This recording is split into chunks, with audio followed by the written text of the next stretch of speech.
amawadi awu-18 uyena azoba sekuchaza ukubabeka kwebudget esuka siba nayo ukuthi khona kuphi esuke nayo kusho ukuthi unyaka nonyaka siyabuya ke namhlanje silapha eNtabosini sihlangisa wonke amawadi actually sihamba amakhosi sithi inkosi yakwaSokulu sithi inkosi yakwaMbuyazi sithi inkosi yakaMthethwa sithi inkosi yakaMthembu lapha ya sithi inkosi kanjalo futhi yakwaSokulu yakaMthiyane lapha eMambuka so hamba wonke sibukake sireview ukuthi kuphi okwenzekayo ikuphi okwenzeki ikuphi okwenzekela ama department uma yakho yasho ukuthi ikuphi okwenziwa imfolozi ikuphi okwenziwa inkingcetshwayo ikuphi okwenziwa umnyango wezezindlu ikuphi okwenziwa umnyango wezempilo ukuphi okwenziwa SAPS konke kanjalo thina kwethu uqoqa lonke ulwazi lwenu osuke selushilo thina ke bese ke siyathumela kuzo zonke indawo sikuthumela kuzo thina kwethu ukuzobuka ke namhlanje inhloso yosuku ukuthi ke kuloko bese siqalile kuwo wonke amawadi asibuki kuphela mnumzana seNtabosini ward 10 sisuka sibuka from ward 1 to ward 18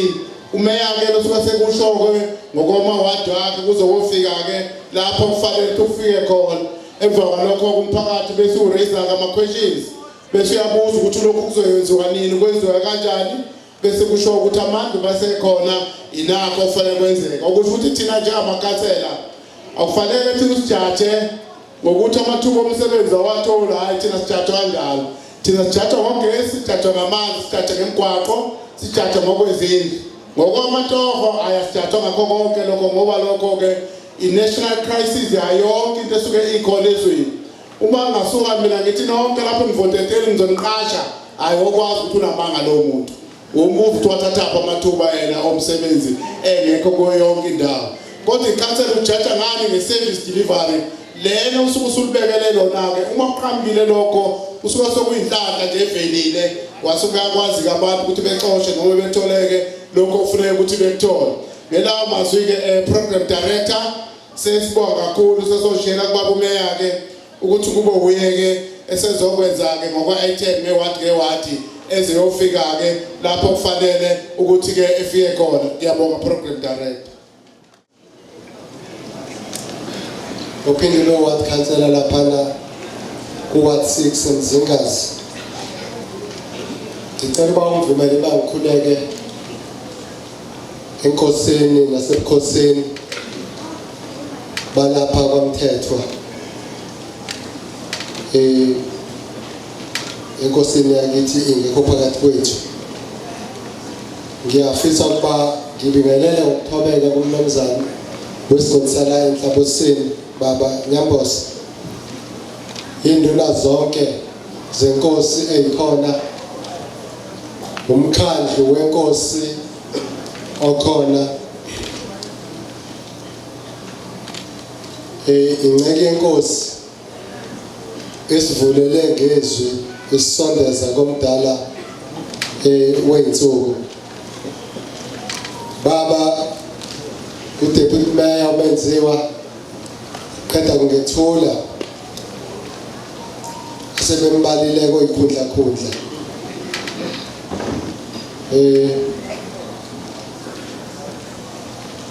emakuthiwizini yenkosi liyinkemba lisika indawo zonke layisika indoda layiqoqa manje kuthiwa umfundisi manje angithembanga nami cha hayi umfundisi impela ubenziwe sengathi ngabaqoqa-ke nabanye nomlapho bebabefundisi angibingelela amakhansela onke ahloniphekileyo ngenxa yesikhathi ngeke ngisanibalula ngabanye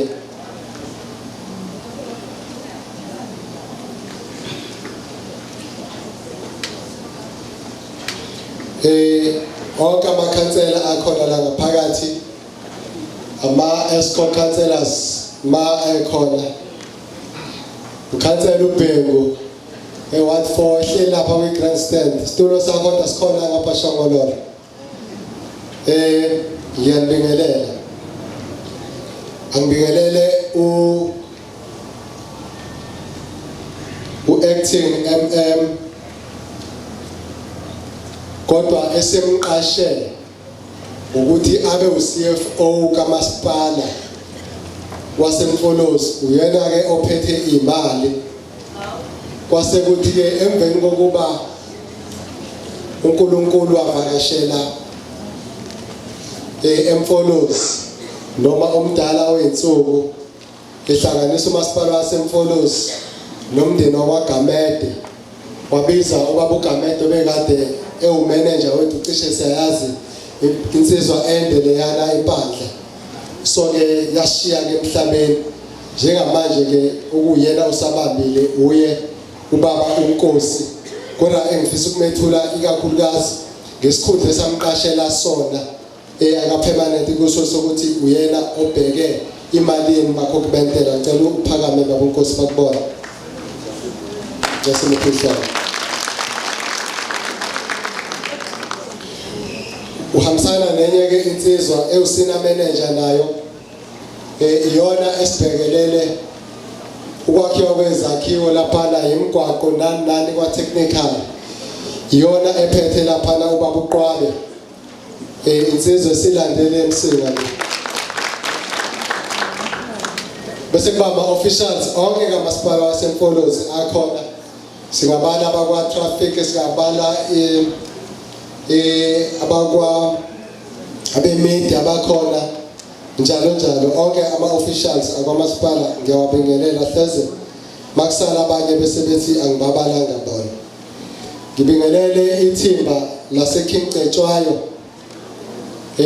okuyilona elisiphathele umsebenzi wamanzi ngoba thina eziMfolozi noma samakhansela siyayithatha inkinga zamanzi bese sidlulisela kumasipala waseKingcetshwayo ngoba yiwo ogunyazwe ukuba usilekelele ngenkinga zamanzi angibingelele Mthiyane ka-IEC osethe wasitshela ukuthi zithini inguquko ngoba cha lokho okusho Mthiyane kuyenzeka umuntu impela umtshela ukuthi hayibo usuku i-weekend ukubhalisela ukuvota athi hayi ngisebenzele nalokho ukuvota mina ngiyokwenza lonto leyo hayi ngingeni lonto leyo zithi mase siya kumaleti ngoba uma uyoregister ukuvota angifuni ukuthi noma ungavotanga kodwa uma uyoregister ukuvota uyonika isithombe uhulumeni omkhulu lokuwona owaba imali eyabela omasipala uthatha lezi balo ukuthi eMfolozi bangaki abantu abangabavoti izona imaloke lezi ese abakwazi ukuthi acane ngayo imali ngamanye amazwi wena mawungayivota udala ukuthi lapha sithole imali encane sithi mase sitholile ungavotanga kodwa nawe usuyafuna futhi kule mali le ongabanga ukhiye ukuthi ikhula ngithi sezwana ngakho ke mawu IEC noma amakhansela ekhuluma ngokuvota ingakho basikhuluma ngokuvota sicela nje wonke umuntu ngoba siwasenzela ukuthi uhulumeni omkhulu okuyibona abaphethe imali bebe nesithombe sokuthi bangakanani abantu baseMfolozi abanedi angithi sezwana bazalwane so ke siyabonga ke Mthiyane ba ushumayele lo vangeli nathi sizoqhubeka silishumayela angibingelele ke onke ke ama stakeholders akhona ngibonile abomnyango wezempilo abakhona makukhona abanye ngababonanga nabo ngiyababingelela ama ward committee akhona phakathi kwethu ngiyawabingelela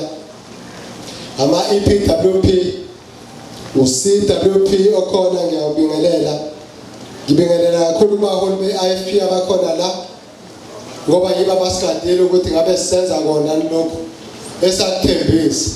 ukuze mangabe sesibona sibakhulu ngaphezulu yibo futhi abazosibiza bezosiqwaqwada ukuthi hayi sathi simkhohle ukuthi lanhle khona nibekwe abantu angithi sathi simkhohle ukuthi lanhle khona abantu abathembanga uxola lokwaBhengu but abantu bathemba iqembu leIFP basebethi alisihole lapha kumasipala ngakho ke uma sesibona sesibakhulu ngaphezulu nisikhumbuze kodwa nisikhumbuze ngendlela ezokwenza ukuthi sikwazi ukubona ukuthi hayi akathi kushayisekile bese ngiyalungisa iphutha layo angithi sezwana angibingelele abemedia bonke abahlukahlukene abakhona la uSAPS abezokuphepha abakhona ngibonile ubaba uDimande owufoma hlalo wethu weIFP singisaseMfolozi phinde ebe uformer councillor wa13 amehlama ngiyambona ngiyambingelela naye la ekhona bese ngithe mangithi ngitshala amehlo bakhona abanye engababonanga kodwa nizongivumela ngithi ngiyabingelela lonke nenikhona ngoba sibamba amaqhaza ngendlela ezihlukene kumasipala waseMfolozi ingakho ngizocela mphathi ohlelo ukungivumele ngibingelele ubaba uMacingwane esimazi kakhulu ngokuthi ubaba ungadlangadla Macingwane siyabingelela kanye nabo bonke abasenhlakeni zezemidlalo ngoba ukuba sikhona isikhathi bengocula iculo lele ngithanda kakhulu elikhuluma ngama-talent angithi manje isikhathi esihambile bengizokubiza leli lama-talent impela kodwa isikhathi esihambile ngicabangela laba abahleli elangeni lapha why ngisho kanjalo sathi masingena ngo-2021 sathi yilobu buholi bamasipala baseMfolozi obuholwa yi-IFP siyoqikelela ukuthi sisebenzisana nazo zonke inhlaka ngalela kokubandlululo ngimensina ubaba uMacingwane ngoba kukhona ithalente akasibambele lona lapha kwezemidlalo ezemidlalo namhlanje usuyibona ukuthi zenza abantu bekwazi ukuthi bevuse imizi yobabamkhulu angithi kodwa abantu okuyibona abapheka ingane lapha ezincane baphuza ukubonga bona kugcina sekubonga laba amaso sekuphethe sebephumelela so ubaba uMacingwane ke kanye nabanye abanye ababambe ikhulu iqhaza lapha ekuthuthukiseni ezemidlalo ngiyacabanga ngiyakhumbula kwakunomfowethu wala iphathana manqoba mkhesi yes noma ngabe mina selokwathi inhloko abanye beke beyibuza ukuthi hayi iSundowns into yakamuva cha ngangasupporti lutho nje mase ngiqala ukusupporta ngasupport iSundowns kodwa bekuthi makudlala i-team edlalelo manqoba mkhesi ngiyoyibukela ukuthi ngoba kunomfana wangakithi ogijimayo angithi so ke siyabonga Macingwane ngiyafisa futhi Macingwane ukuba ngisho ngithi emveni kokuba sibe nemidlalo le ye-Mayoral Cup ngoba kwakuyiyo lemhlangano lesibamba kanje la abathi khona abantu abasha nabezemidlalo nani nathi hayi ikhona eminye imidlalo iyabanje impela siyabonga Sangweni inhle ya tournament kodwa manje kusisiza phi mangabe uzothiwa umuntu owine 100,000 owaseswazini akithi kwakusho nina la zalalela ke Macingwane baba mnomzane wesigodi saseNtabo seNyamboze salalela sayohlala phansi namakhansela sathi sikulungisa kanjani ukukhaliswa abantu baseMfolozi sase sithi sihle siyabonga Sangweni enye yengalabutho yethu esithandayo esimele kahle ezasimela ngisho kwibafana bafana kodwa ke asifune enye indlela yokulungisa nala abantu abakhala khona sabuyela ke sawukwenza uhlelo la sithi khona kunemidlalo esizobizwa ukuthiwa imidlalo le yaseMfolozi kodwa sithe ngaphansi kukameya sase sithi le midlalo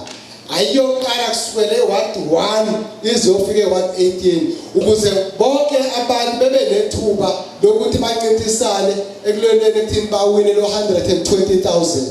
sikwenzeke kanjalo okwukuthi siyajabula ukusho ukuthi le midlalo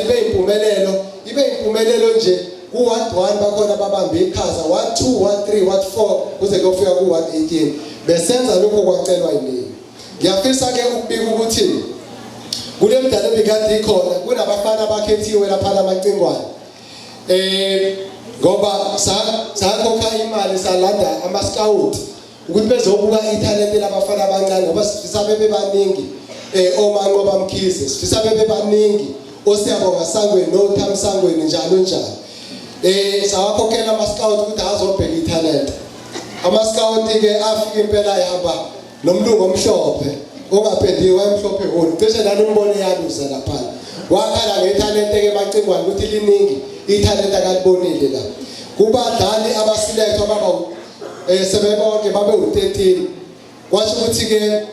ama-team abeya la kuthiwa kuyavala khona iwindi njengoba kade kudlalwa imidlalo yezikwadi abanye babo ke bazobizwa njengoba sekuzovulwa iwindi ngiyafisa nje ukusho ukuthi impela bakhona ababeziwa abafana abakhethwa uLokhuza uAtazwane abazoya lapha kwiKaizer Chiefs bakhona nabanye abaselectwe abanye amaqembu kodwa futhi ngisho ukuthi ngikubongele one councillor uXhoxho ukhona umfana wakhona la wa 15 yena ke siphinde bambiza ngesikhathi beyomhlola lapha yana zathi cha mase bekubizile sumasipala angeke sime endleleni yakho impela sa contribute sayithwala indleko zakhe zokuthi asuke ngebus la ayofika ePitoli efikela le hotel enze yonke into ngoba sifisa ukuthi aphumelele ngiyafisa ke ukubika ukuthi lo mfana loyo usesayinile kwiPretoria Kellis okusho ukuthi ngamanye amazwi le mali bakho kibentele besitshala lapha isiyavela lapha kubantu abasha ngithi siyezwana sinethemba ke lokuthi nalabo abanye bazothola ithuba futhi kakhulukazi ngoba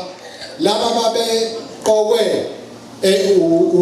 uAtazwane lo eMelikesi so use ucoach ke manje bamsayinise kuMazulu okusho ukuthi impela njengoba eze kuMazulu siyohlala naye phansi sithi cha ngokusula kwaZulu Natal ayiqinisekisa ukuthi impela uyabheka ubheke eKingcetshwayo ubheke eMfolozi so ke ilokho umuntu obethi ke asikwethule ngibonile lapha ngicela ukubingelela abefundisi bonke ngokuhlukahlukana kwezikhundla zabo ngoba sibakhumbula mangabe kunzima ngimbonile lapha ke mangathi inhlamba ngambona ubaba wabo kuyena oNkulunkulu wami ngoba lithi iBhayibheli ihlonipha uhlelo nyoko ukuze insuku zakho zande ezweni ngithi lisho njalo manje ke nami ke ngiyambingelela ukuhlukile ubaba uBishop uBhengu nami lapha emuva yes ayithela uNkulunkulu wami ngiyoqala kuye uyokala check ukuthi hawo kumazi kodwa futhi ngiyafisa ukuthi malisho njalo balithi hlonipha uyihlelo nyoko ukuze insuku zakho zande ezweni alikhulumi ngoba ukuzala likhuluma ngomuntu owubaba umuntu omzali fanele ukuthi wenze njani umhloniphe ingakho mawuhambile abantu bayojaja umndeni wakho ngokubehave kwakho ukuthi uyiphatha kanjani la usuku uhambe khona angithi kunjalo ngiyafisa ke ukuba umuntu asho ukuthi ubaba uMakhunga umphathi ohlelo usukumisile laphana uba sithobe kuzo zonke imindeni yaseMfolozi ehanjelwe izihlobo zayo sizwile ukuthi lapha kwaphinda angene kuphinde kwagasela ukufa isigcino somntwana kwaphinda angene udlulile emhlabeni eseCape Town beyilunga leParliament uyafihlwa ngeSabatha ngiyafisa futhi ukuba ngibike ukuthi khona futhi la eMfolozi kuleli zulu ebelibhadla phambi kwayizolo nakhona futhi sishayekile la eWard 17 eNtambanana umndeni wakwaShezi umfana bayikhiphile ingane bethi ayiphuthuma emakhaya ngoba seliyahloba la dume izulu lamshaya umfana waphangalala so ke uNkulunkulu ke sithi ke sengazothi angawududuza umndeni kusithintile nakwezinye indawo kodwa ngibala lokho kunye kusithinte kakhulu la eMfolozi ngifisa ke ukuba ngingene ke kwinhloso yosuku ngizozama ukuthi ngibe mfishane ngicela ukubukela isikhathi menziwe umoya ngcwele ngeke ungivuke uzongitshela nje mase siya ngakhona ukuze ngizothi ukusheshisheshisa kancane isikhathi semoto wami bese ngiqedile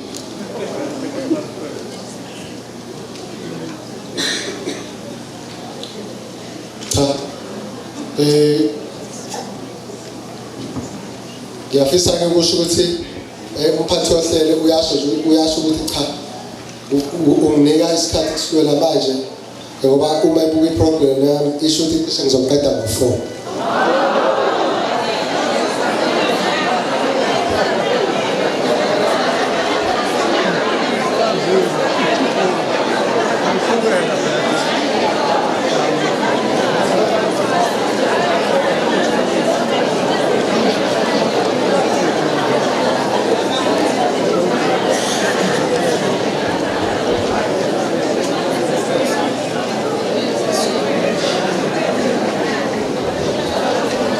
uyazi ukuthi yini ngisho kanjalo angithi nizelana ladela konke ngoba ngifuna ukuzokuzwa ukuthi wenzani umasipala yini esazoyenza yazi mina ngicela nishaya ihlobo uyabona laba bangekho la ngibona abakhuluma kakhulu bedlule nini emkhona kodwa abayiniki isathi bezolalela ukuthi yini eyenziwe kuloko okunye okusela bakufisazi thini ingqinamba zakhona umasipala unaziphi inhlelo zokuyilungisa ngithi manje ke ayisinike nje isikhathi ayo 4 zoyibambe phela zokugcina ngo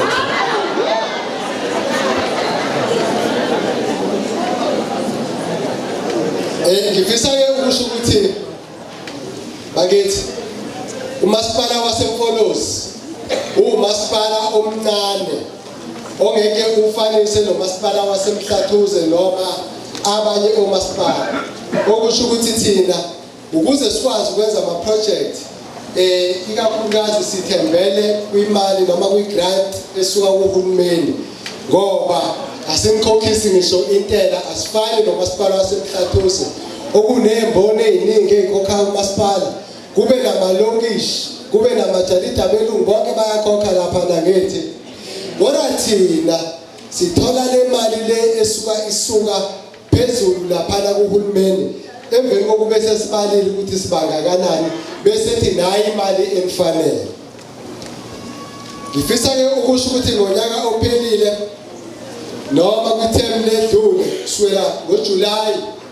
ka2023 kuze kuzoba uJune safika la sizokusho ukuthi nayi imali esinikezwe yona sase siyabala ukuthi le mali yini esizoyenza ngayo uyabona ke into ehluke ngayo thina ukuthi okokuqala sifuna ukunicabangela ukuthi yini nefunayo siza kunina nisitshele bese sithi amakhansela weze kunina nawe niwatshele and then bese siyohlala phansi bese kuzothi okwesibili asifisa ukugcina ukuthi sethule ukuthi imali nesitholile fanele sibuye sizobika ukuthi kule mali zisebenzise kanjani akithi sezwana ukuze ingazuba biko ngoba thina silandela kwiligasi yomntwana owaphinda ngene oze wakhothama esaphela uhulumeni wakwaZulu waze wazoba uhulumeni omkhulu kaNational ngaphansi seba ngaphansi kaMandela akaze zebe nenkohlakalo ukuthi wakhona la okunemali khona lahleke khona ngithi uma ubheka ufakazela lokho kuba bonke ngqongqoshe ababekhona uMandela ngesikhathi ethunywa yizo ukuthi akaye emazweni aphesheya wathemba umntwana waphinda ngene ebesuka kwelinye iqembu lezepolitiki ethi behambile eMelika athi akekho omunye ngimbonayo ongasala ngibambele lesisikhundla engimethemba ukuthi ngiyosifika sisaphephile wabeka umntwana waphinda ngene kwaze kwamahlandla awu21 umlando lowo wayengeke ambeke omunye umuntu angamethemba ukuphatha izwe ungahamba nge-hour ngabe izoselihambile kodwa wayazi ukuthi mayinika indoda yamadoda ezophatha kahle ngifisa ke ukuba ngisho ukuthi ke kule mali encane esinawo bakithi okokuqala asikwazi masiletha intuthuko siyenze kuma-ward awu-18 kanye kanye kodwa ngenxa yemali kufunakala ukuthi uma sithathela ama-ward ngokulandela isithatha mali ngicela amakhansela eze ngapha phambili khona intule lapho ngicela beze lapha phambili kumasipala waseMfolozi sinamakhosi amahlanu kade sewabalile kumphathi wohlelo okokuqala siyaqinisekisa ukuthi intuthuko iya kuwo wonke amakhosi amahlanu esiwakhele iphinde futhi iye kuwo wonke ama-ward o-18 angithi siyezwana ngale kokubheka ukuthi kulawo ma-ward aphethe yiliphi iqembu lezepolitiki noma abantu bakhona abavota kanjani ilokho esakuthembisa kunina ukuthi thina masibuka intuthuko umntwana aphinda ngene usifundise ukuthi intuthuko yeke uyigqokise komgwaqo yeke ukugqokisa isikibha sezepolitiki ngakho-ke ukupheka komuntu nesicelo somuntu kubuke njengomvoti ungakubuki ukuthi wayegqokeni ngesikhathi kuyokhethweni angithi siyezwana so-ke ilokho-ke esifundiswe khona bese kuhlupha-ke ukuthi-ke ngesikhathi siza nalowo moya wena mawuzocela uzocela ngomoya ukuthi hayi phela mina ngokuthi kwezepolitiki ake siyaphambana-ke lapha ayithi usiyapolitiki sizopolitika-ke lapha angithi so-ke siyadingana-ke ukuthi umphakathi amakhansela uma kunezinto esikhulumayo akube lo moya loyo wokunikana inhlonipho ngoba ayikho into edlula ukuthi sihloniphane ngoba ayikho into engenza ukuthi ukhansela umthetho angayizwa uma uyisho wena ukuthi uyisho kanjani ngithi siyezwana ayiphela bona inyawo zami njengoba ngibeka nje njengoba ngisuke lapha mangisuka ngithi ngathi ngibona hleli lolu mangibeka lana nalolu lo futhi inyawo zenzinjani ziyahloniphana sisodwa isilwane sinenyawo ezingahloniphani ukuthi masisuka nje kubhize konke nje ixoxo ngithi ningibona ixoxo nje masisuka nje la kukhusha konke kanye bhekelela ngithi kodwa thina inyawo ziyahloniphana okusho ukuthi nathi masingahamba ngokuhloniphana yonke into ingahamba kahle ingakho ke abaxoxo ngesikhathi uNkulunkulu ezama ukudala ukuthi naselwaneni akube namakhosi akhona kwasuke kwaqaleka kumaxoxo ukuthi ake siwahlanganise ekhethe inkosi yawo na hayi kulowo mhlangano lo yasiphuma ngesixazululo ngoba kwathi kuthiwa cha umuntu oyinkosi umuntu ozoba kanje sicela nivumelane nomuntu oyedwa sikwazi ukuba namakhosi amahlanu noma u10 ayibe yodwa inkosi yamaxoxo hayi amaxoxo bathi hayi sonke ingakho namanje ithi sonke lapha emanzini noma ahlule ukukela ayithi siyezwana sike siyenze sho njalo ethi sonke ayephendula lokho ke engakwazi ukuthatha ngenxa yesikhathi ke ngicela ukubangela sile laphana enkosini yakwaSokhulu ward 1 ngonyaka ophelile ngizoqala khona ngizoqala lamanye ama projects singene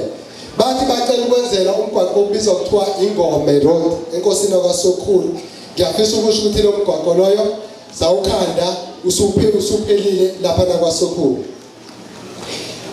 sabuya saya lapha kuwa 2 ngaphansi kakhansela uMatshinga nangehleli ngale bathi umphakathi wakhona ucela ukwakhelwa i-access road ngenxa yokuthi makuna imvula imigwaqo yonakala kakhulu angithi so ke ngiyafisa ukuba ngibike ukuthi imphakathi siukhandile lo mgwaqo othi uyisabo kwe-access road nangu ukhansela engikuthanda ukuthi uma sikhipha i-project siyahamba soyibuka futhi ukuthi ngabe iphelile bese sibuyisela emphakathini so lo project lo mgwaqo usukhandiwe uphelile obizothiwa isaboka saphinda saya lapha eWard 4 isaboka esisenkosini yakwaMbonambi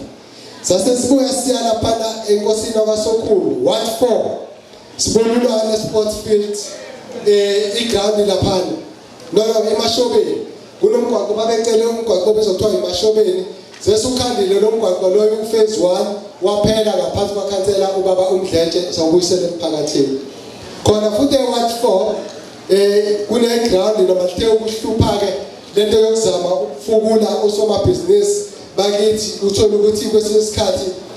baba nengenaba mangabe sebenikeziwe umsebenzi lela ground ufunza ngabe sephelileke kodwa ngakapheli selilapha ku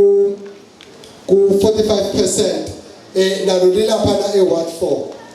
saya lapha eWard 6 umphakathi wakhona phansi kwakhansela baba uMakhunga wawucele i-high mast light esifakiwe kumsebenzi u95% sesilifakile thina leli light lelelide elifana nalelo lisedondothi ngoba nakhona kwakunenkinga yokuthi indawo yakhona eyihlathi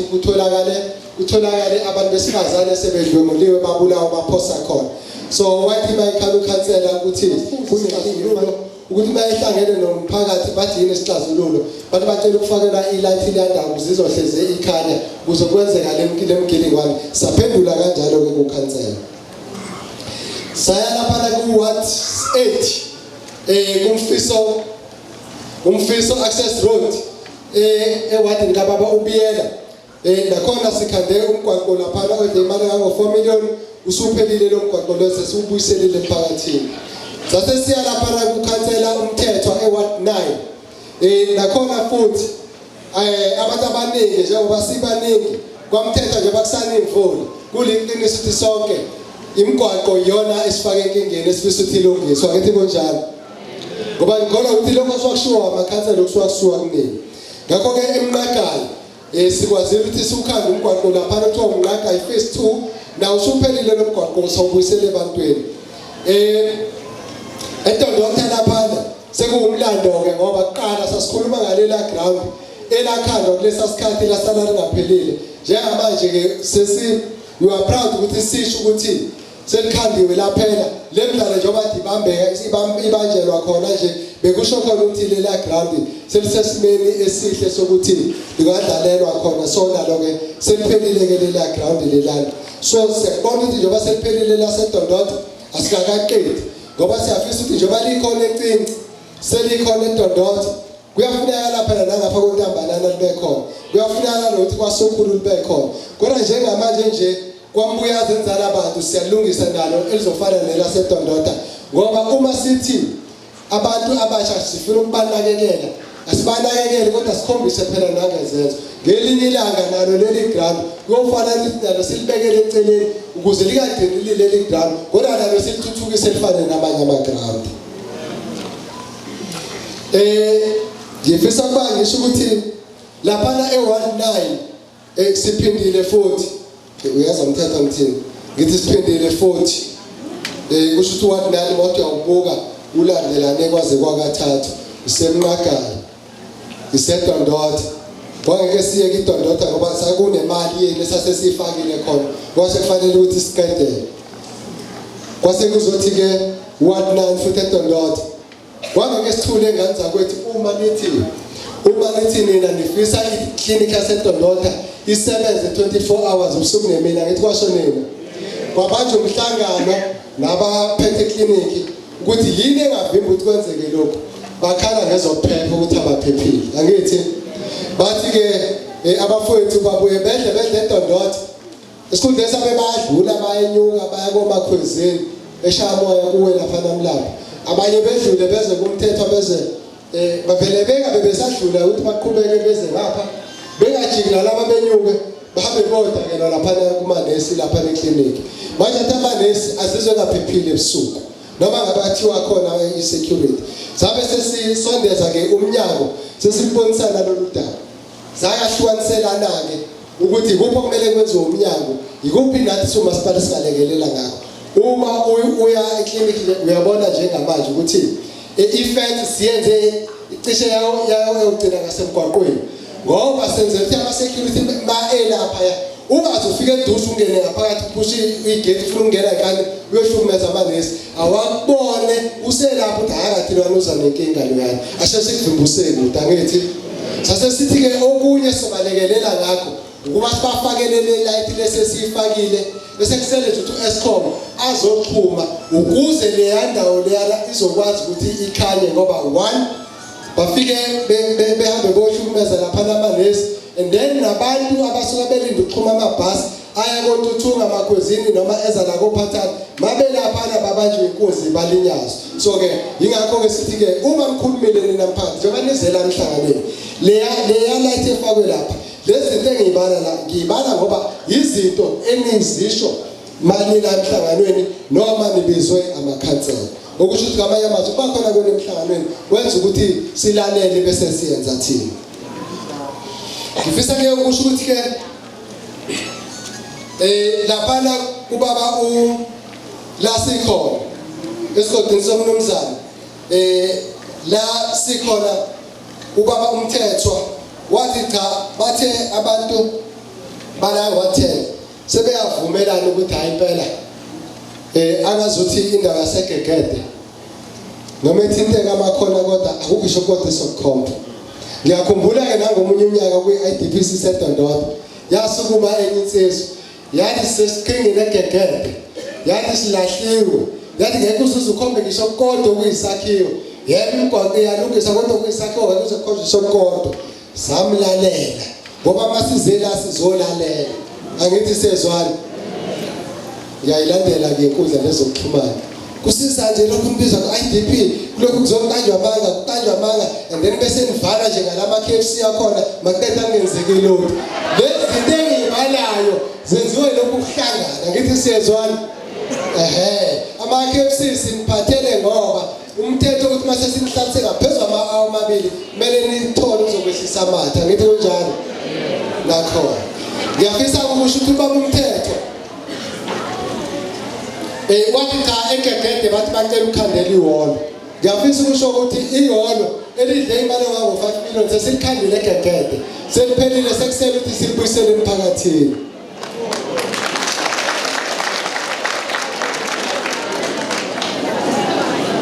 Bese kuzothi ke asilalelane ke. Bese kuba lapha kuba kundimande e113 lapha eTuthunga nakhona kwaba into efana ukuthi uma befuna ukubamba imhlangano yomphakathi kufanele balinde kuphuma isikole bayophazamisa ukufunda kwezingane. Uma kungenjalo kufanele imhlangano bayibambe ngama weekend. Ngesikhathi bethi bafuna iminyango izobalekelela uthola ukuthi iminyango ayikwazi ukuya ukuphuma ngama weekend bese kugcina sekusafarishaneni abantu bakithi. Ngakho ke naseTuthunga kunesithabathaba sehholo elihle esikhandile lapha esazodlulisela emphakathini e113. Lapha khona la komakhelwane 115 manje uyabheka ama ward siwahambela wonke siyazama ukuthi sikhaphe 112 lapha eSambuza eMbangweni access road nakhona futhi siukhandela umgwaqo wakhona sawubuyisela emphakathini 115 athi yabona ngithe ngifike ngathi 19 babathathu ngathi 110 kwamunye 113 kwamunye 112 kwamunye 115 ayunenhlata ke na 115 115 uthole ukulungiselwa umgwaqo iphika qede access road waphinda futhi wathola le high mast le eyacelwa uwakhansela egameni lomphakathi lapha usho ukuthi uthole kabili kodwa mabheke wa12 uthole kangaki kanye ngithi umbangweni access road kanye angithi ke awuthi mawusesikhundleni usucabanga ukuthi isikhundle sokuthi wena uzenze uyibheke wena kuqala angithi amanye amawadi noma ngathola ukubili noma ukuthathu mina bangithola okukodwa ukuze kazi uma sazi ukuthi ngangena lapha ngoyibhekelela mina ngibhekelele onke ini amawadi kodwa phela futhi akufunani nabo bejezela ukuthi hawe imbazali ingane ngifisa ke ukuba ngithi ke 115 nakhona umqondisi bekade ngisendela nje izolo ithombe kune high mast light nalo lela light lasoshwashweni lazalwa kuba khona kwenu umphakathi enasho khona ukuthi lapha siyazi isikole senza kahle kodwa sekunomkhuba ukuthi ingane mayiphuma ukuyofudadisha ebusuku ziphucwa ama cellphone bese kube lezi ishimane zalabafana bethu ezishela intombi ebumnyameni. So ke sathi ngiye emcimbini okuvalelisa uthisha uMathaba wavele wangiceba lokhuza uwakhansela wasebenzisa lelo thuba ngihlala la ngaso sonke lesi sikhathi kodwa ngilinda nje ukuthi ngifike ewadini ngomemela emcimbini okuvalelisa uthisha uMathaba wase yangiceba ukuthi ayi ngibona sekunale nkinga lesi kanje kodwa ngoba kunomela ngaphakathi ngiyethemba uzohamba uyobheka emuva ukuthi engasilekelela ngani bekasiza ngelight nje kusho ukhansela uThomo namhlanje ngiyajabula ukwethula gaje ukambushe ukuthi ilight bayiqedela nje manje lizokhanyiswa maduzane.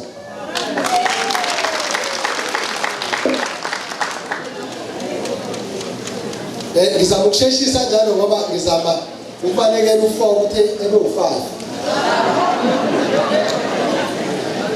Ngifisa ke ukuba mhlawumbe ke ngishaya ngezimafuphi ngoba kunemali esike siyethulelana mina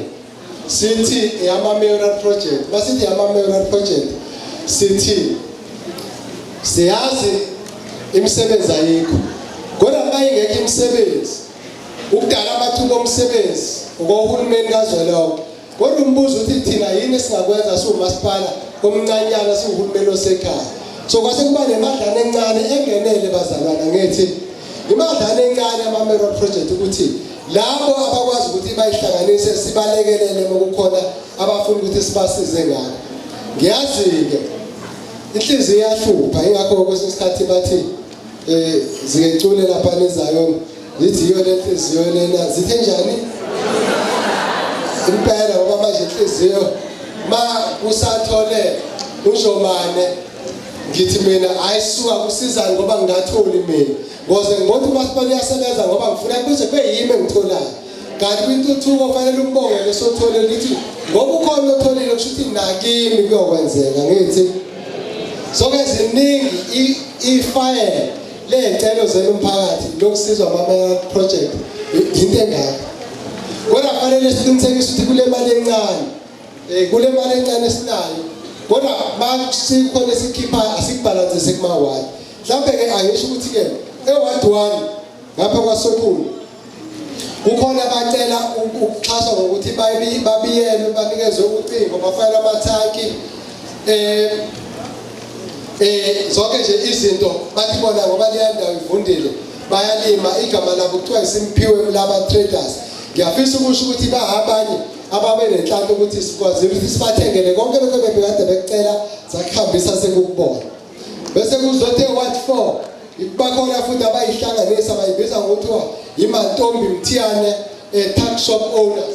loyo ke wacela nje ukuthi umfelokazi uhlala nengane ukhulisa ingane ufisa nje ukulekelela ngesitoko sokuthi akwazi ukuthi tax shop iyona into akathi bayathula ecabange ibona ukuthi iyona engenza ukuthi ifake isiko masipala kubambisana noKingcetshwane kwenzeka kanjalo wathengelwa zonke lezo zinto wathengela ngisho ilokuza wathengela ngisho i-microwave ne-fridge okuma i-microwave wenza ama-chips edayisela ingane laphana ne-fridge efakwe drink samnika njengoba wayicelile uyasebenza njengamanje kuzoba ilaba bakwaMtoro bakers abakhona la i-110 nabo babecele isitofu sokubhaka kanye nezinye izinsiza nabo futhi bakuthola izinto zabo bakhona ziyasebenza njengamanje laphana e-1 zizamele tax shop bona bathi cha thina ngoba thina silalela bona abantu angithi bantu bacela ukwenza ukuthengela umshini owenza popcorn okwenza ama-chips bacela nanesitoko samazambane nezinye izinto zakhona thina sase siyalalela sase siyenza sase siyabanika njengamanje sebeyakwazi ukubeka isinkwa etafuleni mhlawumbe ke ngingeka ngoba nabase asibambeni kancane athi ngenzela ukuthi mina nibuka ama-ward ukuthi siyayibhalansisa lento bengisho iyenzeka ngithi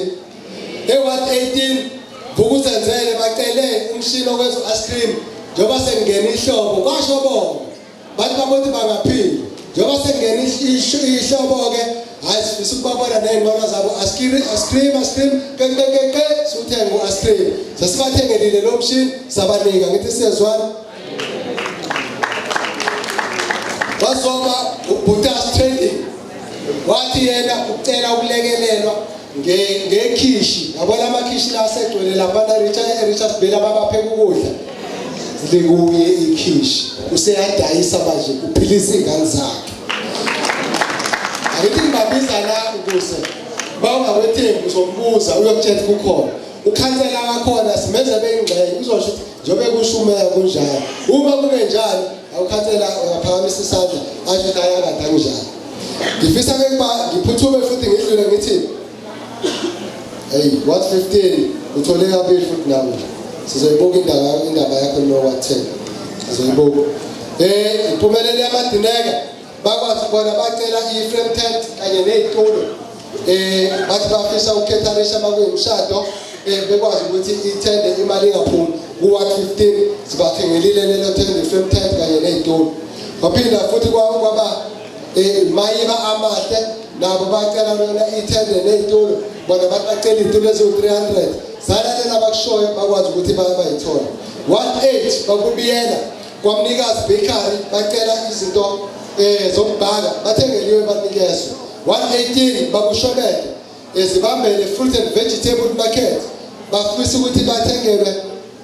itende leli lokudayisela izitulo kanye nefridge yebo thina siyalalela bese siyenza kuzoba 112 ezinhle business solution nabo bafisa izinto ze-catering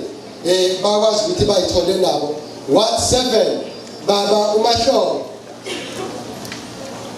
igama labo bathi ayafezisa bakery nabo labo sibathengelile izinto sezikubona ngamanye amazwi mangabe sizela sizo-accounta kunina sizosho ukuthi le yamali lokho ababekucelile ngempela na bakhona abawofakazi banelungelo lokusho ukuthi angitholanga owakhansela abakhona noma cha. So ke ngiwethula ngiproud ukuthi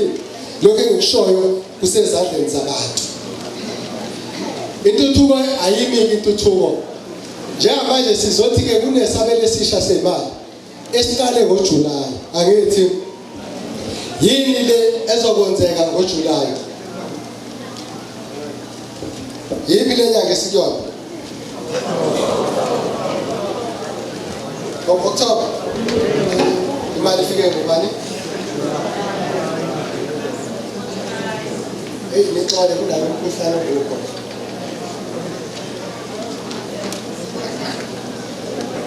Indlela ukuzwa nje ukuthi athi uyakubamba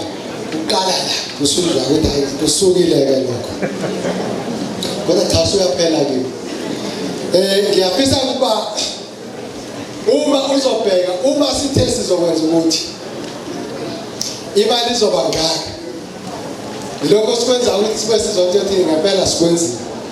Ngiyafisa ukusho ukuthi njengamanje ke kule esithole kulo nyaka ka 24-25 angisho ukuthi manje yini esisiyoyenza sithi yini ezakalayo manje ngoba umasipala nathi nelefirst lethele intuthuko ngithi sezwana manje ke mayithi umuntu akayibona intuthuko emfolozi umxolela ngithi swasekuvukela inhliziyo yeqembu lakhe lezepolitiki angithi sezwana kodwa bengabuka ngeso ukubuka ngelinye iso uyoyibona wadwana wasokhulu njoba sikhuluma usonkontreka usethuliwe umgwaqo obizwa ngokuthiwa insikeni access road ozodla imali engango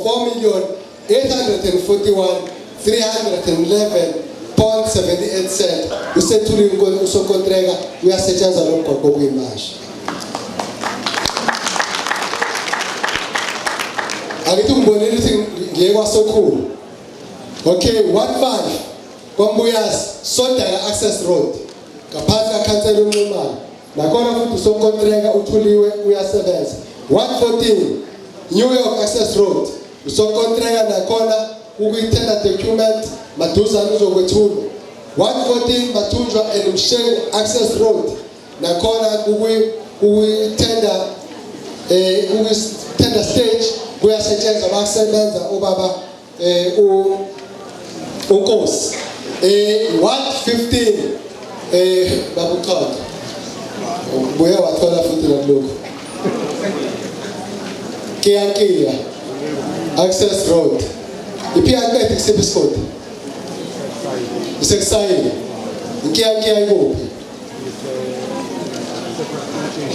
uNcotsheni angithi ke lokho esikhuthazayo ukuthi ukhansela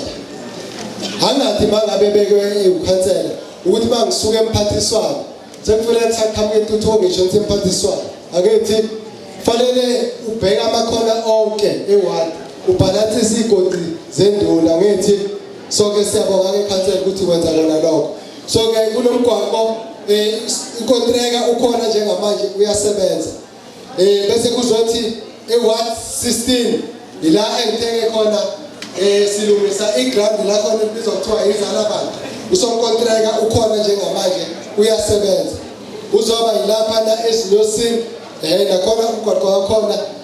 ukuyitenda stage nakhona futhi uzosetshenzwa maduzane ngakho ke sizokwethula lokhu ukuthi yizo lezi zinto lezi enisithume zona ukuba sizenze okwethu ukuthi sibheke imali bese siyaphuma siyozenza sekusikhathini so 1 2 3 4 3 hours is fine okay should have ngithi kwehlisa ukusheshisa akufuna phela ngoba umholo nephutha phambi kwenu sivumelane ngo4 manje sengiqeda ngo1 kusho ukuthi angisathembekile akunjani ngifisa ke ukuba asimnyaka ku25 26 ngoba sisazothola ithuba lokulethula ngifisa ke ukusho ukuthi ke bakithi kunezinye izinto mhlawumbe ungena odabeni kagesi ngiyacela ke akathi watshela phela ngisho seduze kwakho Angeke ngisakusho bese ngizokusho ke athi ukuthula kancane ukuze umuntu ozolalela engaphazamiseki ngathi sesizwana ngizokhuluma ngogesi manje ngathi sesizwana alikho ikhansela elingathukiyo ngogesi ikhansela nje elingathukiyo ngogesi makuthi lingasho lithi yima ngithukiwe unamanga bakuthuka ngale ngemuva alikho nakho ke engifisa ukusho bakithi thina somasipala okwethu ukuthi uma kwanda imizi yobaba omkhulu kunemizi efikayo okwethu kufanele ukuthi sinifakele isicelo kwaba Eskom ukuba bazomlekelela ukufakela ugesi bese kulungiswa imali ngoba njengoba bezofaka bayakhokhelwa phela uhulumeni angithi sezwana kulungiswe ke imali yokuthi ke cha le ndawo ethize ifuna intambo engaka ifuna igcobe engaka imali yaso contract engaka esho ukuthi imali engaka le project besenza njena ke bese ukuthi ke ukhansela wakho sukumvotelile yena uletha lokho kwaSipala ukuthi napha abantu abadinga ugesi bese senza zonke ke lezi zinto zokuhloza ukufuna imali nokuhambisa imikhakha yakhona kuyiwa Eskom kuzo zonke indawo uma esekwenzile ukhansela bese ke esebuya ke manje ukhansela uselethe intuthuko bese ke uEskom ngenxa yokuthi ukhansela umcelelile emphakathi wakhokha futhi uhulumeni ekhokha insizakala bese ethi Eskom hayi ngizofika nabantu bami abazobha imgodi ngifike nabantu bami abazofaka igcobo ngifike nabantu bami abazofaka ikhebula ngithi ethi bese ngize ngidala amathuba omsebenzi benabambali sibaqashayo ethi senifakele ugesi bese ethi ke esewulayithile usukhanya bese ethi ke woza wena onesivumelano lokho ubhaliswe ngobani bese kushiya ukuthi cha lo ubhalisiwe ngosamkelisiwe shaba bese bethi cha sifuna yena wena uthi umuntu wakhe kodwa la ngoba kuvela yena sifuna yena fanele ezosayina la ifomu ukuthi simfakele ugesi angithi kwenza kanjalo bese bethi ke sikunika nanto ke ikhadi ma suphelile ugesi sephelile u500 sikunika wona usosebenzisa leli khadi uthenga ugesi angithi bethi ba isigubhu sakho sinenkinga nazi inombolo imitha number uyofonela thina Eskom ngoba ingqala sizinda yethu lena ngithi size sizokusiza nivumelane kuphela ngithi manje ke ayi babuya boss abafana bangahambi ngamoto ebhalu Eskom engekho lati ka Eskom othula sebenonkela ngamalati ogodo ngoba libanika ngoEskom libathatha ngoba yibo laba bathinta lezinto kanyoka uqhuma ama transformer mase nifisa sengazi ukuthi ukhansele ngenza imlingo ukuba asheshe aphushe uEskom ukuthi uzofaka enye transformer ngesikhathi ngenzeni bese niyasuka ngithi noma bese niyakhala kwamakhala ngoba kuninalonke anginalonke nisithuka kodwa kulaba amakhalayo sike sithi mangakhali kuthina nizokhala kubani akithi sezwana fanele sikuthathe nathi sikuse kwaEskom kodwa ngiyafisa nje ukusho bakithi uEskom nakho sekwenzile akithi siyazi ukuthi ngemuva kwase clinic lapha eBhangeni kunama office kaEskom unenkinga mawukuthi usehlule fona gibela ibhasi ushone lapha hamba uyothetha khona uthi uthethisa le ntombazane la uthetha usithi hayi uthetha no uzela ngoba ungenayo ethana nathi umcingo hamba uyothetha lapha angithi bafike besho njalo ufonelele phezulu njengamanje mawungathi uya lapha cha bafona nje basha bakwaEskom besazisa inqubo kuba sitshele nani mawuya kwaEskom edlala ioffice basebenzele emakhaya balivaleleni nayo uma ningena ugesi khoma ama transformer nifika niyona nabo lapha kanti bakubeke kwacaca ukuthi into yama transformer ifuna uEscom,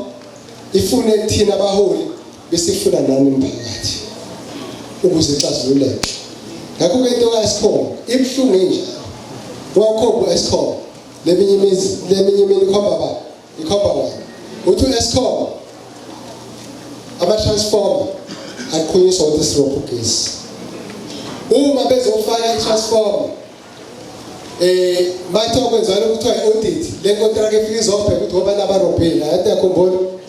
zokhumbula ke induna zenkosi ukuthi nishere itransformer uthi ke Eskom nani fellow itransformer balani list yenu bese niletha kubo kolaba bakwa Eskom bayakunika ama phone numbers la nizofaka khona nibathumelele bayimukela ngisho na WhatsApp bese becheka ukuthi le transformer mhlawumbe ngamashumi amabili imizedo zakhona bangaka abarobheli bangaka abawuthenga ugesi bese bethi ke kulaba abangawuthenga ugesi ethi Eskom laba abathenga ugesi athi Eskom siyaxolisa ukuthi niyawuthenga ugesi nibahlanu kodwa abawu15 abawuthenga ugesi kodwa ngenxa yokuthi asikwazi ukuthi transformer sithi ayivulela abahlanu ibavalele abawu15 kufanele zife kakhulu bese bayivala ngebengezinjolungu zathi sikhuluma iqiniso mina bese bethi ke sebemase kumathumelelile amagama namamitha namba sebeyobheka ukuthi imali enikweletayo ngiyafisa ukuthi bebengahleki bengathinsi bethi 6500 nalamaninginikayo mina namakhansela asemfolosi sihlale cishe imhlangano ecishe izibe emithathu lo mfowethu nje waseNdiya kwathiwa balukavenda balungana komthetho bani uGash kwalapha nezaneni eMtuba useze waresign eMtuba kusamfica ngoba sasila kodwa sanke nasesenzi zethembisa egameni lenu sesixolisa samakhansela ukuthi yebo umphakathi wonile makona amakhansela iBhayibheli lithi izono zabadala yiwele ebantwaneni makoneni namphakathi kusho ukuthi ke nathi size ingane sefanele sithwale izono zethu kodwa sasesithi ke sizobamsana ukuthi la hlangene khona siyayikhuluma le ndaba ethi bafowethu siyacela abasarobheli abayeke ubroka abasarobheli abayekwenza njani ubroka asiqaleni sikhokhele ini ugesi uEskom umi ngelilodwa ke manje uthi mangakhokhi ake zizoshintsha itransform uthi noma ngaphela ewadini kababa kukhona ababheke ku7 months na ewadini yami eSabhozi ngicabanga babheke ku4 months awukugesi so ke namakhansela abakithi awanawo amandla okuphopha uEskom uyimela ngithi siyezwana so sifisa ke kube khona lokho kubambisana siqale phansi nawo uEskom sihlalile naye samtshela nathi amaphutha ngoba abanye baqalile bathenga ugesi bawuthenga kulezi zitolo esithenza amagojogoja ngethi uthenga ugesi usiphuma islip ufike ekhaya usifake ungena ugesi usebenza ngale kuEskom kuvela ukuthi lo gesi othenga ukho emthethweni singena ngaphike thina manje yilokho esihlale nakho uEskom sathi Eskom nawe esimanje sizohamba siyocela umphakathi wakithi nawe Eskom hamba uyolungisa laba bantu obadayisisa ugesi kanti abanayo imvumo yakho sathi 2 Eskom nawe awakha amaphutha ngoba kufanele usho umphakathi kuphela ngoba simele nina nawe Eskom ingqala zinda isixobo size sigobe sesigugile usho sesipolile awuzi ukuzoshintsha nawo ama-transformer khona ngo-1990 ayashintshiwe umsebenzi wami uyawenza nawe Eskom so ke nathi kukhona esikushilo egameni lenu ngase ngithi-ke okukhulu nakho konke Eskom kuqala benithi mangabe ufona ubika udaba uthi uma kudlule amahola bathi abangaki badlule 4 hours bengafika ukuzokusiza uphinde usithinte futhi angithi namhlanje abafonela kuphela 2 days noma kuphela isonto abafiki sikudlulisile ke egameni lenu leso sikhalo senu akithi beningasicelanga kodwa amakhansela anicabangela nicelele kuEskom So ke now esingomsutshelile ukuthi ke awuhambi uyolungisa amaphutha sase siyayibophezela egameni lenu ukuthi nani sizohamba sonke solungisa amaphutha ngithi sezwana akhona ke indawo njengamanje ke ngazi kahle ukuthi la eWater sinezicelo zama infills wasala kuWater kunabantu abafaka izicelo umthetho cha wabaletha bakhona kwaEscom ngiyafisa ukusho ukuthi ngiqinisekise ukuthi usonkontreka ozozofaka izichibelo zikagesi la eWater nase Ward 15 impela usesigabeni se-tender stage laba busy khona ngoba abalandelana nabo eWard 8 nje sebamathula wafaka wakedwa eWard 7 bakhona sonkontreka bakhona usufake ulokhuza ugesi eWard 9 bafika nakhona naseWard 17 so ke nalana ke ukhansela umthetho lezi indawo ezingenawo ugesi usekwazi ukuthi ayibeki ngifisa ke ukuba kodwa ngithejayile noma sengayeka ngathi ngizoyeka ngoba kusezokhuluma ngezindlu ngoba nijahile ngipashintsha futhi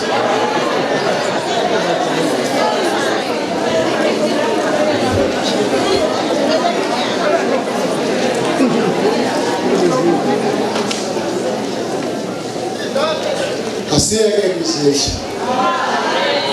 ngithi asiye kwizindlu ngisho ukuthi ngikhuluma ngezindlu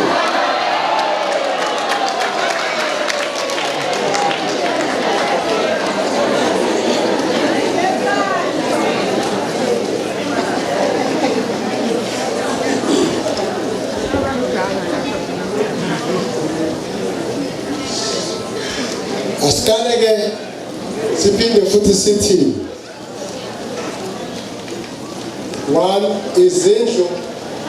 angithi siyazi ukuthi ayikhanda umasipala waseMfolosi kodwa izindlu umasipala waseMfolosi uyini thina singabakhongi benu ukuba sithathe izikhalo zenu nezicelo zenu hayi in fact hayi ikhalo ngithi isicelo ngoba hayi isicelo ngoba awukwazi ukuthi ngiyidinga indlu hawu ngoba umdlenje ungizele impela ngindodana yakho nje ngizodinga indlu yomxhasa hayi uzothina nimakoti yinje ikhulumayo khuluma uthi ngini ngoba ngabona lento wakhelela kabi yona yami kusele umxhasa uyabesho njalo angithi kodwa kabi yona yami kusele umxhasa ufune yami nezokhandela uwe esuke thukwini zakho vele nani sifundise kanjalo baba umdlenje nathi indoda yodwa ithukuthuku zayo indoda kusemandleni angithi impela namhlanje uzomuntu impela ungcono bakhuluma umfelokazi ngithi kungcono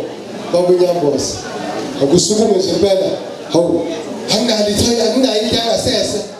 hawu usumnumzana umuza anginayo into yangasese hayi yeke ufundisa ukuthini kulokhula wakusasa so khona izinto ezizicelo bese kuba nezinto ezizidingo esithi yabona ke la impela njengoba usele umama sele yedwa ayisekho inhlanzi futhi sebethembele kuloko ngabe ke asiyeke thina siwumasipala izindlu ikhanda umnyango wezezindlu human settlement awubambe lapho ngoba khona ufuna ukuzozwa ngezindlu phazanyiswa wonke umeceleni asithena ukubamba kunomsindo lapho ngifuna ukuthi ke emva kokuba singenile ngo-2021 umnyango esawubiza kuqala sawubizela etafuleni kuba sizokhuluma ngawo kwaba umnyango wezezindlu nabo sasiyobatshela into eyodwa ethi njengoba sakhela amakhosi amahlanu asifisi kube nezindlu emambuka zingabibikho la kamthetho kube nezindlu kwasokhulu zingabibikho kwaMbuyazi okwesibili sivumelane ukuthi okwenzeke Ward 1 nase Ward 18 kube kanjalo umnyango uyolungisa ukuthi nanka amawadi ngoba kunamawadi okukhombisha yodwa nje umxhasi yenye yawo lesikolo eyawo lesikuyona ihlangene nale nami engithunywe kuyona ewu112 mawuye saphuza ayikho ngoba sasike iproject eyodwa nale bizothiwa ingamanzi angithi isaphuza isemphathiswa ikwameli onke gede ithile laba sonke singena lapha uyongena la ku-15 kunane ingxenye yakho ngiyafisa ke kusho ukuthi ke umntwana aphinda angenosifundisa ukuthi iqiniso kufanele kube yiqiniso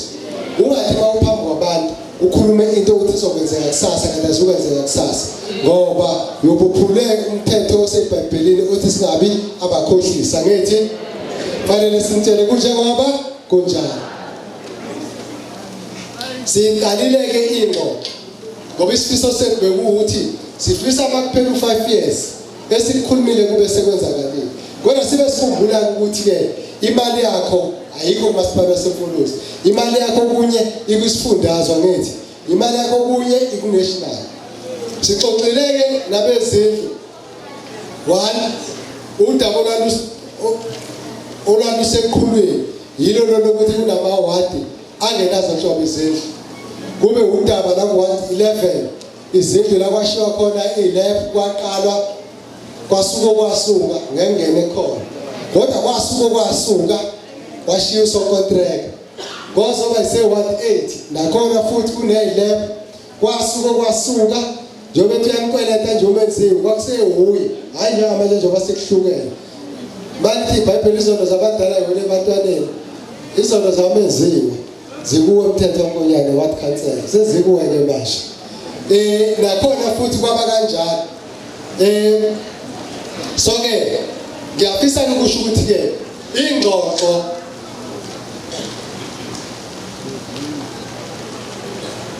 ubamagubane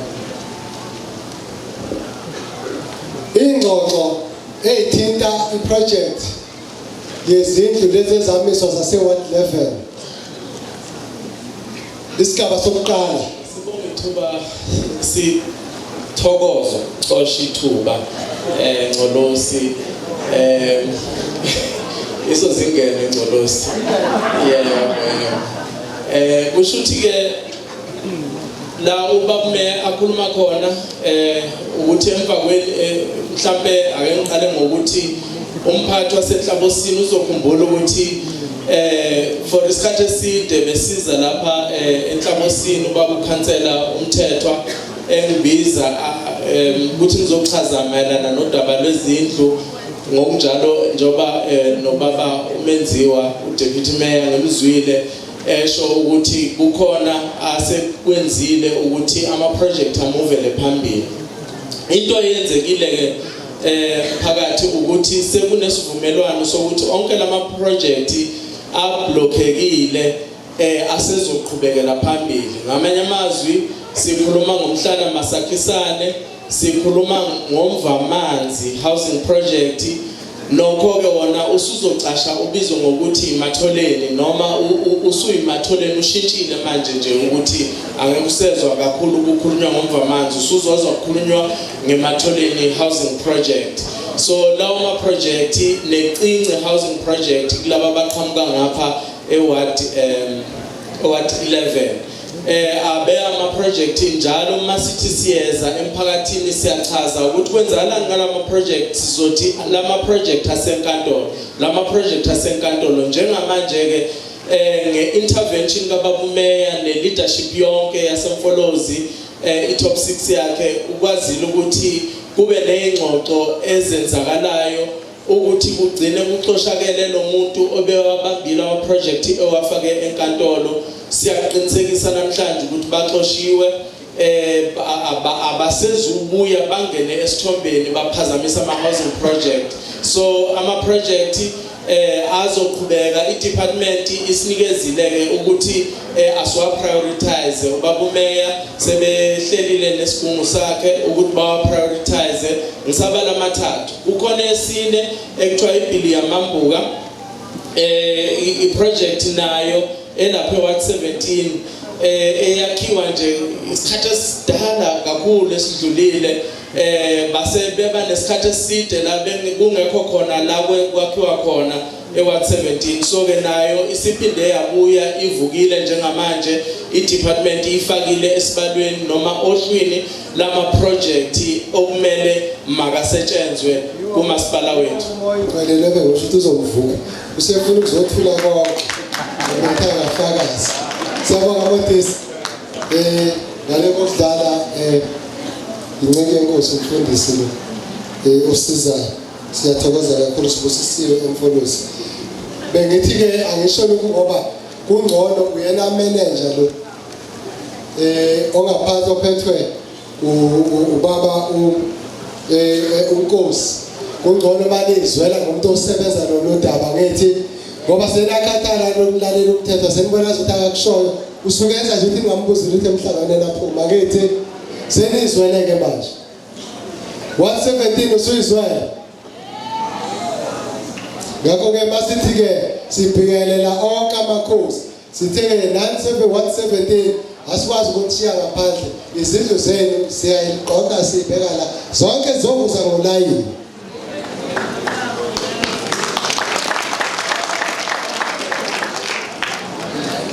so ke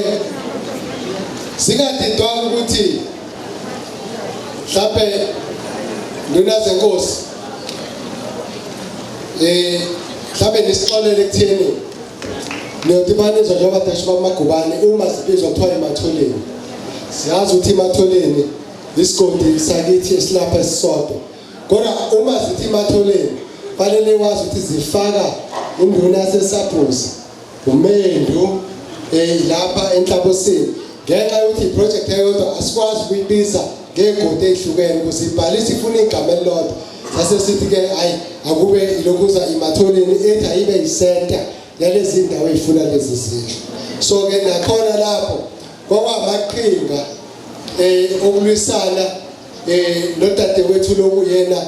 obesivalele lezi zindlu yonke leminyaka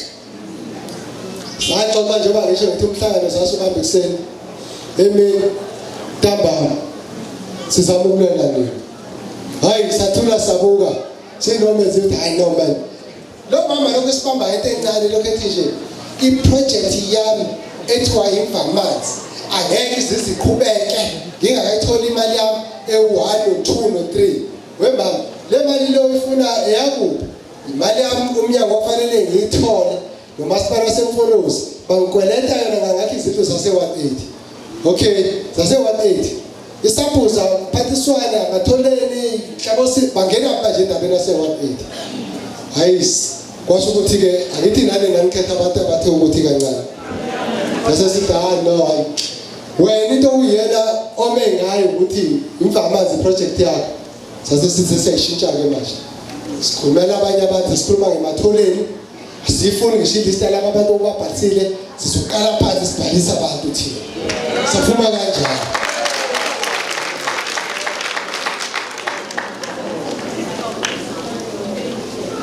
anguphenduleke lo mbuzo oshisa amakhansela la komthetho siyanizwa nisitshela ngenkinga zemali zomnyango hayi sabathe siyadlula e19 eDondota phatha nazi izindlu ziyakhanda sabathe siyadlula eDondota phatha nazi izindlu ziyakhanda hayi siphendule izindlu zaseDondota kwakuse ukhansela uMpungosi kwakufanele ikhande ngo2004 kwakufanele ikhande ngo2004 kwaloku kunenkinga ithema ilandela inkinga kwabonakala ukuthi kwakunepolitiki eyayidlalwa nje ngaphakathi angithi ithema isidlaliwe le politiki ngaphakathi beke beshoka abanye noma mabecula athi basebenzana kodwa khona ikhona nengoma esho ukuthi azophela amali hamba ephela fana nami uyikhona mawusahleka nje sokukhulekela khamba kwenza njani ngoba lithi iBhayibheli thanda umakhelwane wakho njengoba uyithanda wena okay ngifisa ke ukusho ukuthi izinto zaseNdondota 500 2004 Ngoba nepolitiki yakho uyadlala. Ipolitiki yazangenelela umnyango naye edlala ipolitiki. Ngaphansi kwaBompungose. Kwazi futhi uBompungose ne-ward committee yakhe. Owaye uhlalo we-ward committee ngaleso sikhathi. Ukhansela wakhansela wakhona ukhansela umthetho. Bathatha isinqumo sokuthi ngoba babona ukuthi abantu base-ward 9 bayincishwa izindlu ngenxa yepolitiki ethile. Bathatha isinqumo sokuthi bayomangalela umnyango wezezindlu ukuthi ujezisa umphakathi ukuthi uthole izindlu zabo ngenxa yokuthi abantu bavotela iqembu elithile lezepolitiki. La hamba udaba lwayongena enkantolo luhlale iminyaka. Ngikhumbula ukuthi luze laphothula ngesikhathi ungqongqoshe FEC bese ku banamelo uphile icala kuphile kwadlula kwazoba khona FEC lo wesifazane lize laphela ke ngesikhathi sakhe. So ke kwicala yathi inkantolo yasebangeni mayibuka abamele umnyango nabameli bomnyango abamele ukukhuza u-1 9 wafumaniseka ukuthi ke ijaji lithi cha abantu baku-1 9 kwakufanele ngabe izindlu bayithole ngo-2009 ezazi-1000 ngokubuka kwakhe sasingekho isizathu sokuthi kuvinjwe abantu base-1 9. Ngakho-ke umnyango uyawuphoqa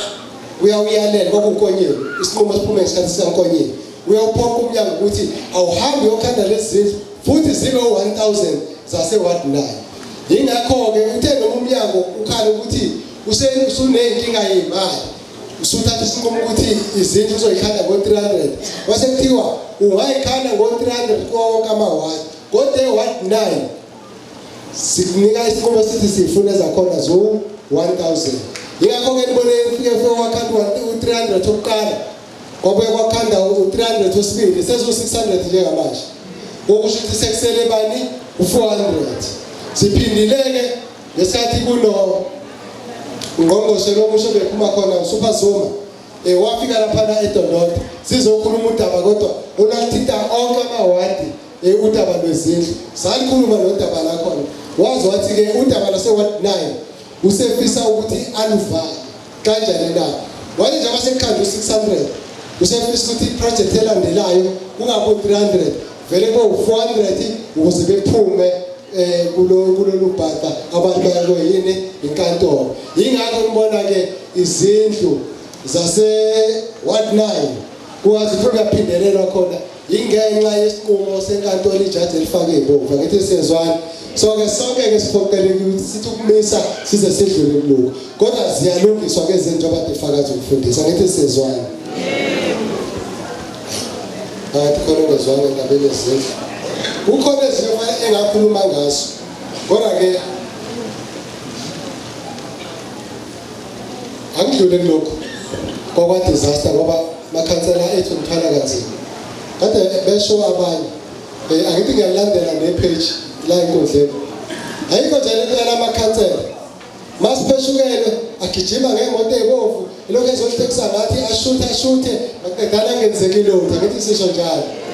bebuye nepontshi embili nefuthi phasela esonto elilodwa kuphele kanjani akithi ayithi nina ngizofuna ulwazi uyabona ulwazi luthini kunohlelo olubizwa kuthiwa olwaka-disaster kusho ukuthi olwey'nhlekelela ngithi siyezwana lolo hlelo lukuhulumeni wesifundazwe luseMaritzburg angithi siyezwana le mali yakhona iseMaritzburg kodwa thina sinalokho okuncane ngoba sikhulisiwe inini abazali ukuthi impela makonakele ingakho makuvele umuga nje uyobona kunelungu elishonile angithi awuphuma ungacela ngisoso bekhona okuncane okushiyayo okusho ukuthi siyazwelana nathi-ke lokhu kokushiya lezo impontshi ney'ngubo nokudla esisuka siwumasipala wasemfolozi sithi uma isimo sinje singeke phela sishiya ngathi asifundiswa ngababundletshe singabe sisashiya lutho bese sishiya lokho okuncane kodwa umthetho usuka uthi ikhansela kufanele lize lithumelela ababeyinhlekelele bezobuka umonakalo bebhala nje banisokubabona bebhale beshutha bebhala beshutha bakithi akuze kungenzeka abawa disaster beshuthi inhlekelele yakho uyibona isigijima kuma social media kuthiwa umasipala akwenzeki lokho abasobe bekushuta nivumelana ngakho yikhona abasobe bezokuthatha bese umasipala wasemfolozi ukuthatha ukuse eKingcetshwayo uKingcetshwayo ukuthatha ukuse kuphi kwa disaster ngithi sezwana udisaster uyena ke obe esebona ukuthi umasipala wasemfolozi kunabantu ababikwa kanjeni mhlawumbe naku sisobalekelela ngakho so ke bakhona abanye ababikwa kunina ngiyafisa ukusho ukuthi udisaster zikhona izindlu akase approvile zalabo abantade bevakashelwe imoto ezibomvu aba 192 seyiqaliwe ukukhanda cishe sezu45 esekhanda ezathi sebezonyuka bezokhanda ngapha bazokwazi ukuthi bayithole lezo zindlu lezo ngakho ke ngifisa ukuchaza ukuthi mangabe bezobhalisa uswakulandela leyo mgodi leyo nathi sizokuthatha sidlulisele phambili ngithi siyezwana lokho ke bengithi ke